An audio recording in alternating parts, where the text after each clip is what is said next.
What's going on here? Uh, what are you planning on doing tonight? Can I ask you I'm Chris Hansen from Dateline NBC, and this is my review of Predators.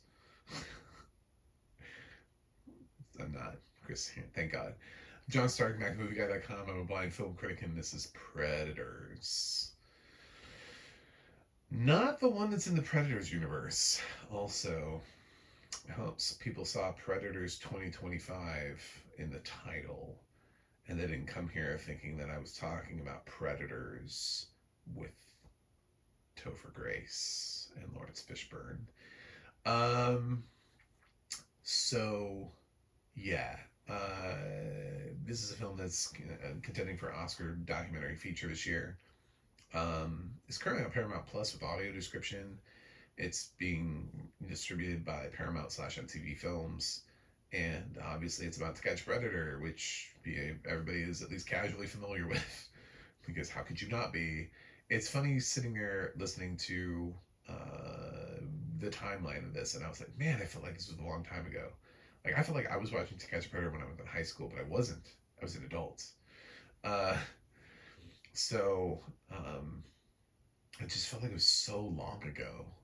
Because I definitely feel like I haven't watched Dateline in, like 30 years. I guess I don't know how I watched To Catch a Predator. Maybe I just watched YouTube clips. I have no idea, but I don't think I've actually sat down and watched Dateline in years.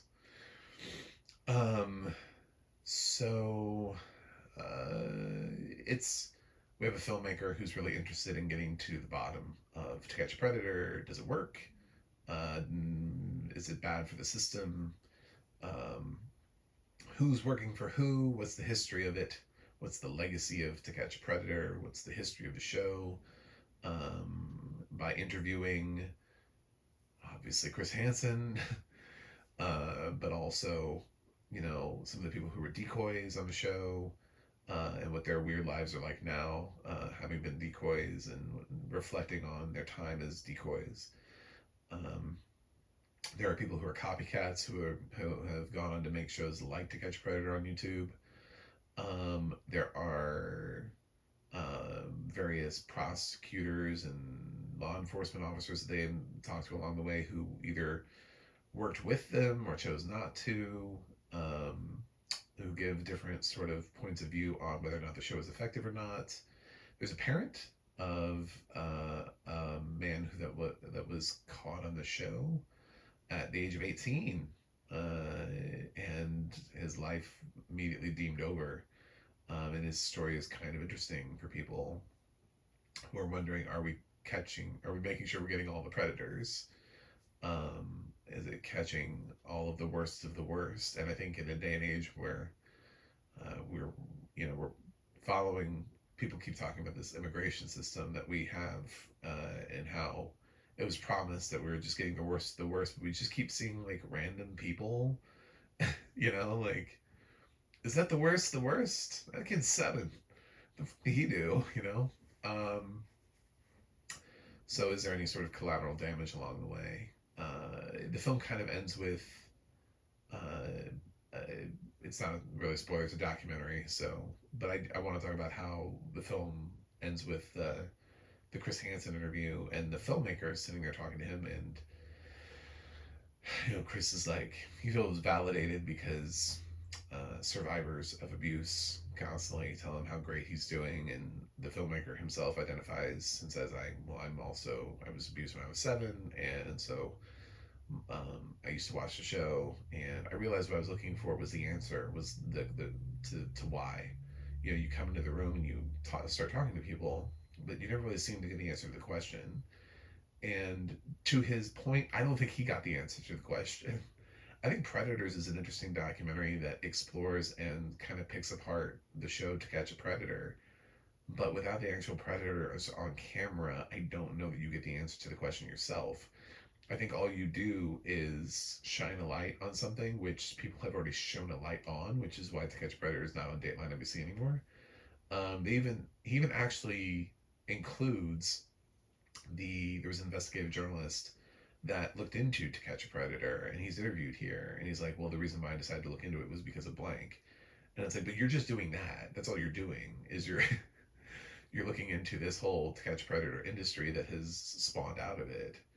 But somebody already did that. So what are you doing differently?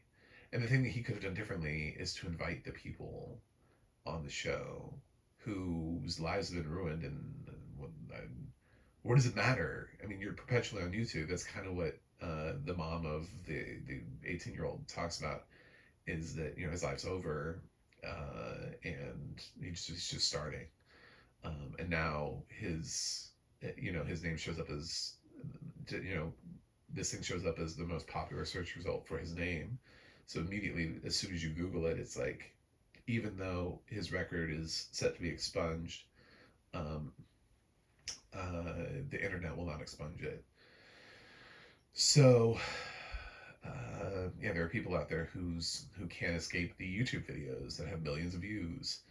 I'm sure they can't really get work. You know, it's hard for them to do anything that's not like remote, uh, for where nobody has to interact with them. Um,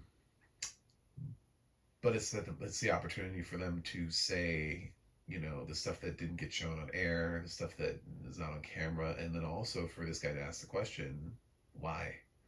Like, what drew you to this? How did you get to this moment? Um, I'm surprised he never got there. Uh, he doesn't have to do the interviews himself either. Like, if he feels uncomfortable as a survivor of sexual assault making those interviews, then have somebody who's not do the interviews.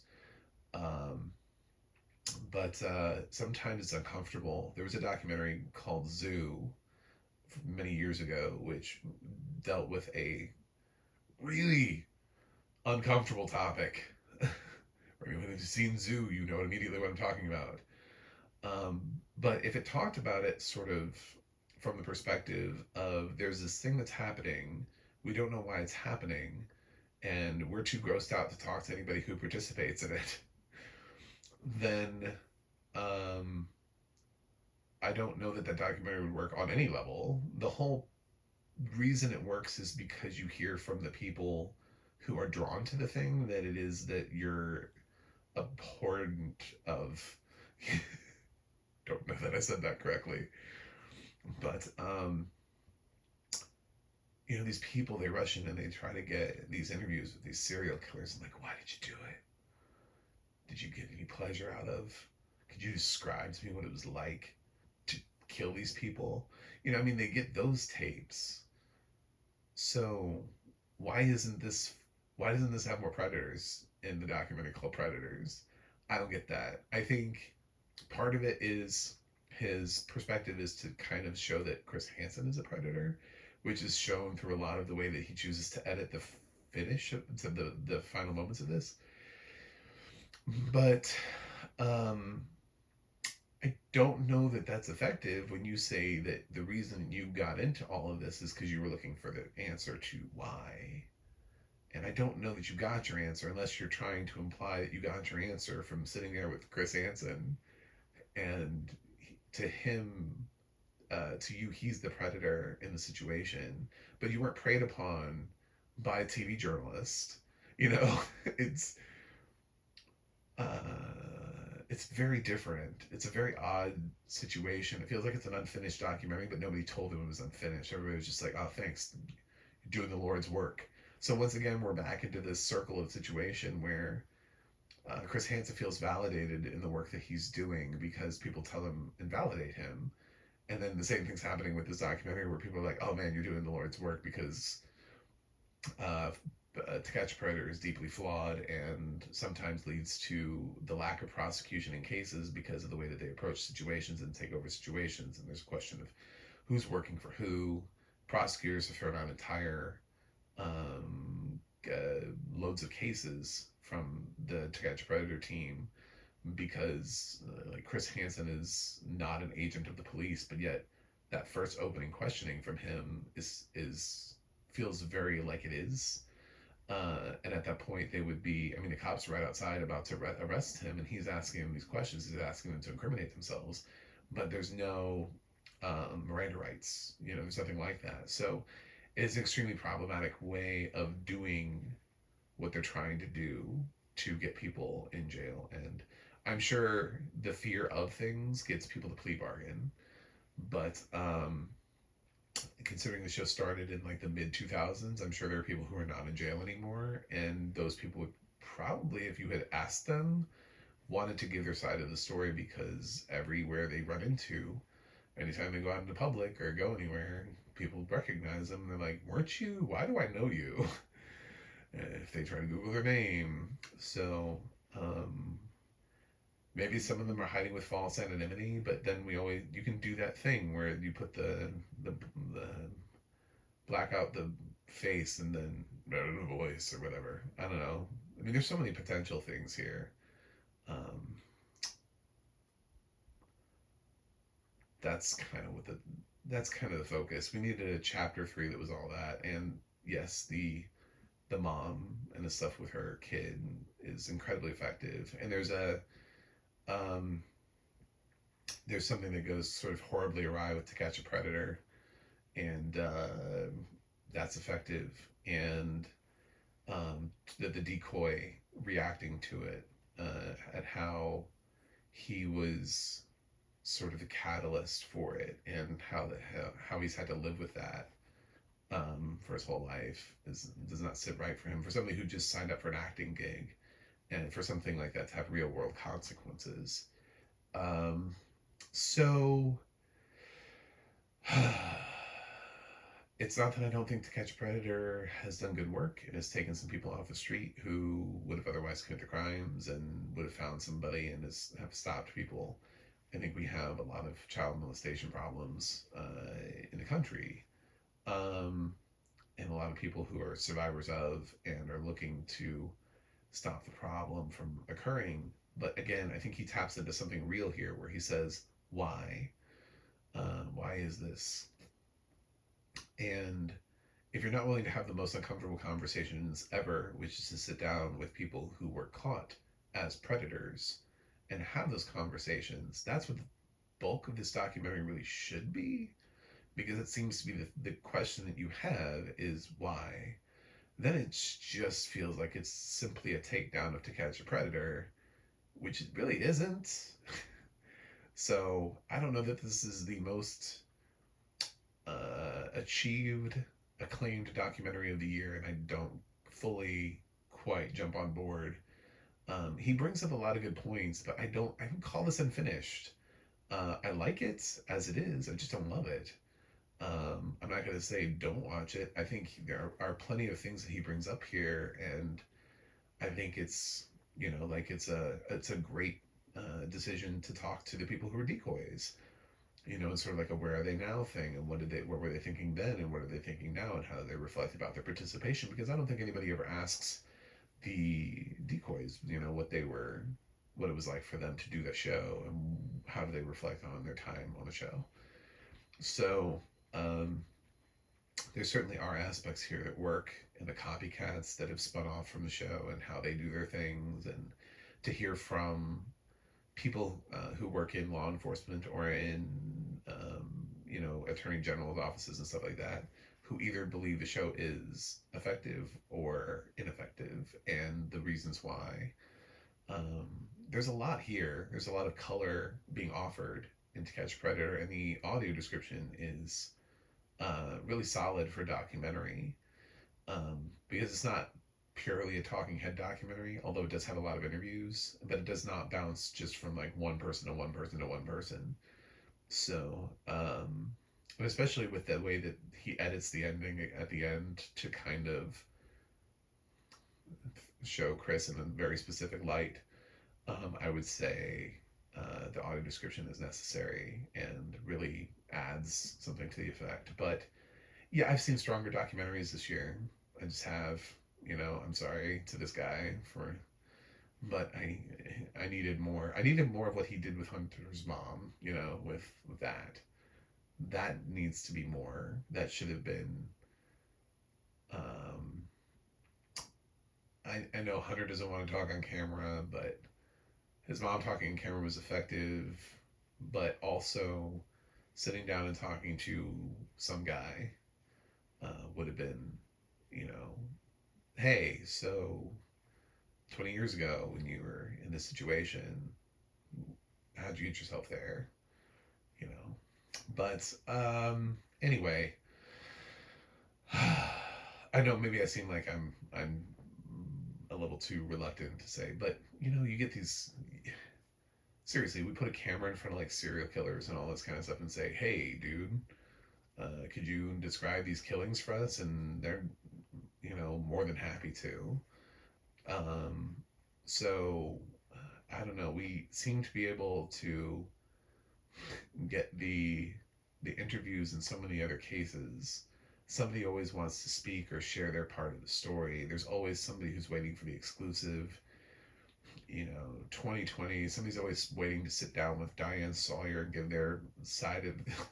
I can't imagine that with all of the people who have been on all of these programs over the years and who are permanently stuck on the internet, that none of them wanted to have their opportunity. I would think that a handful of them would have said yes because their lives have very little meaning right now, and they find it hard to get a job or be recognized in public. And um, it'd also be interesting to see if one of them does have a life. Maybe they have grown up. Maybe they are willing to talk about it and be like, so this is what really happened with me. They threw my case out because of this. But it was shown as this, but what they forgot to edit out was this. I think that kind of stuff can be interesting too. Like were they edited to look a certain way, and a lot of it wasn't that. So I mean that's very specific because, but I wonder, I do, if we made the effort. So um, yeah, I'm going with a 7.5 for Predators. It's not a bad documentary. It's just like an incomplete one. It's this thing that feels like the whole reason you asked for the for the you wanted this answer, but you never get it. Like, isn't that frustrating to you as a documentarian to ask a question that you never get an answer to? So, um, and don't watch Zoo. Well, watch Zoo if you feel like you don't have. Somebody's gonna Google it. Be like, what was Zoo? Oh my god. I remember that documentary is kind of old. It's just not worth anything. So it's troubling. I don't know. I'm shook. So, but I wanted to be shook by this too. I'm not. I'm not shook. I'm just kind of like, well, saw Predators. Thanks. Anyway, thanks for watching. Thanks for subscribing. Pay attention to your kids and what they're doing. And I know it's hard because there's a new app and you don't know how to function and operate it. And just pay attention. Pay attention to your kids, because most of these things are always run by adults who never have any idea of what their kids are doing anyway, and their kids are always doing something and playing around on some app which you don't even know is what they're using to communicate with people. They're on, I don't know, Animal Farm or something like that, or Animal Crossing. And you're like, what are they doing on Animal Crossing? I don't know. It's just a game, right? Xbox, PlayStation, listen to the chats, hear what your kids are saying. So, um, that's that. Anyway, thanks for watching. Thanks for subscribing. I'll see you guys on the other side.